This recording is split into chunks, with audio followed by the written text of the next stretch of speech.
আসসালামু আলাইকুম নূরজাহান্স কুকিং রুমে সবাইকে স্বাগতম। আজকে আমি বাজি করবো উস্তা এটা আপনাদের লগে শেয়ার করি। এখন কে রান্না উস্তা জীবনও দেয় না, আপনারা কেউ যদি দেখে থাকেন অবশ্যই কমেন্টে জানাবেন। আর এগুলোর নাম কি দিম হেও জানি না। আমি নিজের তো এগুলোর নাম দিছি মার্বেল উস্তা। এত ছোট ছোট উস্তা ক্যামেরার মধ্যে বোঝা যায় না, বাস্তবে একদম ছোট মার্বেলের সাইজে। অনাই উস্তাগুন তারা সুন্দর করে কুচি কুচি করে কাটিলে উস্তা খাইতে তো সবারই ভালো লাগে। আর করলা উস্তা খুব ভালো লাগে। যদি হাফ কেজি একসাথে ভাজি করি অর্ধেক ভাত খাওয়ার আগে শেষ হয়ে যায়। নাই উস্তাগুন্ডা এরম চিকন চিকন করে কাটি লইছি একদম পাতলা পাতলা করে। আর এনে লইছে পরিমাণ মতো পেঁয়াজ আর লইছে দুগা আলু। নাই আলুগুন তারা সুন্দর করে চিকন চিকন করে কাটিলাম। আর আজ ওখানে করলা উস্তা ভাজি করি। কোনো সময় আমি আলুরে চুলি দিই না, সবসময় চোগলা সুদ্ধা দিই, আর খুব ভালো লাগে। জানি না অন্য কার কেরম লাগে অবশ্যই কমেন্টে জানাবেন।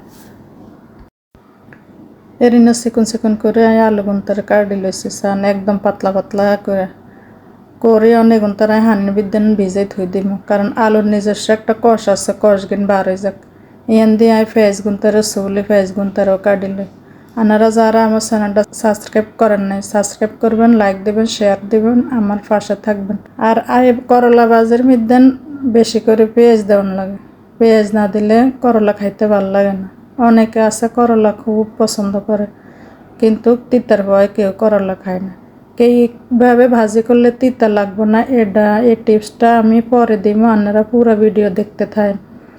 আমার পেঁয়াজগুন কাটা হয়ে গেছে, অনায় দিয়ে দিছি কড়াইয়ের মধ্যে পরিমাণ মতো তেল, আর দিয়ে দিছি পেঁয়াজ দিন কাটি রাখছি পেঁয়াজ হেগুনতে দিয়ে হালকা একখানা লাড়িলাম। পেঁয়াজ গিনটা কিন্তু মোটা মোটা করে, একদম মোটা না একদম চিকনও না, মাঝারও সাইজ করে কাশি, কারণ করলার মধ্যে একটু মোটা মোটা করে যদি পেঁয়াজ কুচি দেয় তাহলে দেখতেও সুন্দর লাগে।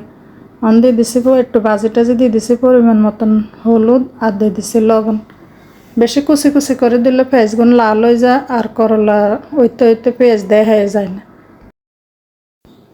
একদিন করলার আলু কিন্তু কুচাই ভালো করে ধুই রাখছি, অনাই কিন্তু পেঁয়াজের লগে কিন্তু দিয়ে কিন্তু তেলের লগে ভালো করে মিশিয়ে নিই।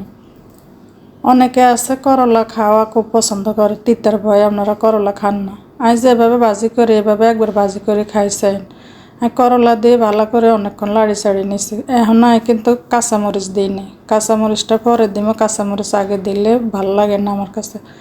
এখন কাঁচামরিচ গুণ দিই, আবার ভালো করে লাড়ি চাড়ি লই। করলা ভাজি করতে হবে চুলার আঁচ বাড়াই দিই, আর অনবরত লাগতে চাপতে হবে, অনবরত লাড়ি চাড়ি এই করলা ভাজি করন লাগে।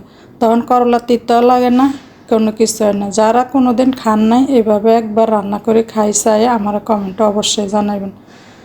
আমার করলাটি ভাজা হয়ে গেছে, এই দেখেন দেখতে যেমন সুন্দর, খাইতে তো সে টেস্ট হয়েছে। তার ভিতরে আমি উস্তাও খাইছি, বড় করলা খাইছি। এই করলা জীবনও খাইনি, ফার্স্ট রান্না করছি। এত মজা হয়েছে, এত মজা, মানে কি কইও রান্না করে।